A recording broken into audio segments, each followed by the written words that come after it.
এবার রতুয়ার ছবি দেখাবো, যেখানে এসআইআর এর শুনানি কেন্দ্রে ধুন্ধুমার বাঁধলো তৃণমূলের গোষ্ঠী কোন্দল প্রকাশ্যে।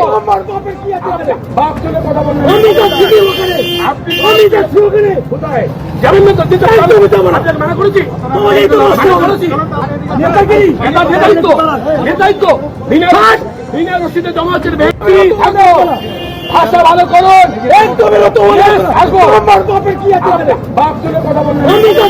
যে ছবি দেখতে পাচ্ছেন, জানা যাচ্ছে দুই তৃণমূল নেতা বচসায় জড়িয়ে পড়েন এবং সোশ্যাল মিডিয়ায় সেই ভিডিও ভাইরাল হয়েছে। ভিডিও অফিসে এসআইআর এর শুনানি পর্ব তদারকি করতে গিয়েছিলেন তৃণমূল নেতা আমির উদ্দিন। ধীর গতিতে শুনানির কাজ চলছিল বলে অভিযোগ করেছেন তিনি। অভিযোগ করার পরই ঘটনাস্থলে আসেন রতুয়া ১ নম্বর পঞ্চায়েত সমিতির কর্মাধ্যক্ষ শেখ মিনু এবং তারপরেই বচসায় জড়িয়ে পড়েন দুজন নেতা।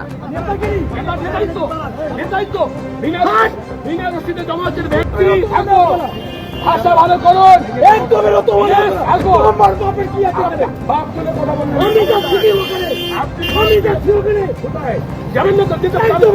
দুই তৃণমূল নেতা এবং একজনের এলাকায় আরেকজন এসে কথা বলছিলেন, এমনটাই অভিযোগ তাদের, এবং সেই নিয়েই দুজনেই বচসায় জড়িয়ে পড়লেন আর বচসার সেই ভিডিও ভাইরাল হলো। ঠিক কি বলছেন তারা, শুনুন। আমি বিজয় সাহেবকেও বলেছি যে রিসিপ্টটা তাদেরকে দেবেন, তা ওরা পাইনি, সেটা বলছিল কথা, আমি তাদের সঙ্গে একটু কথা বলছিলাম। ইন দ্য মিন টাইম তার একটু অ্যালার্জি হয়েছে হঠাৎ, বলতে বলতে কথাবার্তার মধ্যে একটু সভ্যতা থেকে সরে এসেছে, বেয়াদবি করেই বলেছে। উদ্দেশ্য কি ছিল তার সেটা কি বলবো, এই ডিস্টারবেন্স তো এখন চলছে, সেটা আর কি করা যাবে। আপনি প্রার্থী হতে চাইছেন না, সেই কারণে অন্য ব্লকে আমি প্রার্থী হতে চানো না চানো সেটা পরের কথা।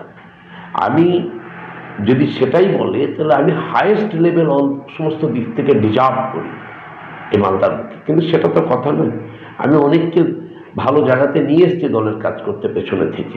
শান্তিভাবে ওখানে লাইন করে, ওখানে প্রশাসনরা ওখানে শান্তিভাবে কিন্তু ব্যারিকেড করে কিন্তু মানুষকে ভিতরে ঢুকে এসআইআর এর ওটা হিয়ারিংটা চলছে, সেইখানে গিয়ে কিন্তু উনি একটা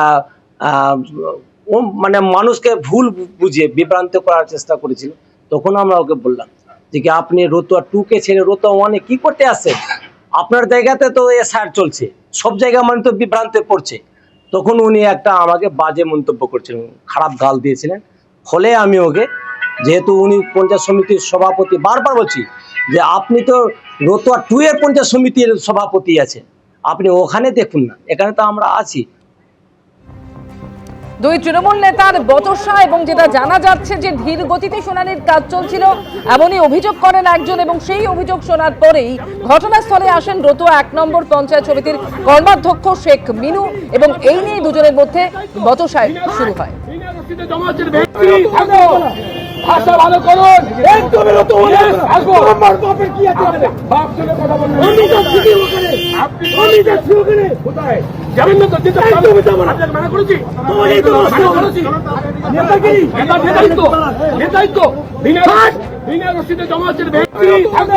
আর তৃণমূলের দুই নেতার মধ্যে এই গন্ডগোল, এই বচসা প্রকাশ্যে আসার পর এই নিয়ে বিজেপি নেতৃত্ব কি বলছে, শুনুন। রতুয়া ১ নম্বর ব্লকের এসআইআর ক্যাম্পের চলাকালীন তার ক্যাম্পের সামনে তৃণমূল কংগ্রেসের দুই নেতা একে অপরকে বাপমা তুলে গালাগালি করছে, মারামারি করছে। এটা রতুয়া বিধানসভার ২ নম্বর ব্লক, রতুয়া ২ নম্বর ব্লকের একজন হচ্ছেন পঞ্চায়েত সমিতির সভাধিপতি, আর একজন হচ্ছেন ১ নম্বর ব্লকের পঞ্চায়েত সমিতির সদস্য। কেউ হচ্ছেন সভাপতির খুব কাছের লোক, কেউ হচ্ছেন এমএলএ এর কাছের লোক। এই তো হচ্ছে এদের গোষ্ঠী কন্দল। এরা একে অপরকে মানে না, বিশৃঙ্খল একটা দল। এটা রতুয়া বিধানসভায় এখন মারামারি লেগেছে একে অপরের ক্যান্ডিডেট হওয়ার জন্য। এবিপি আনন্দ, এগিয়ে থাকে, এগিয়ে রাখে।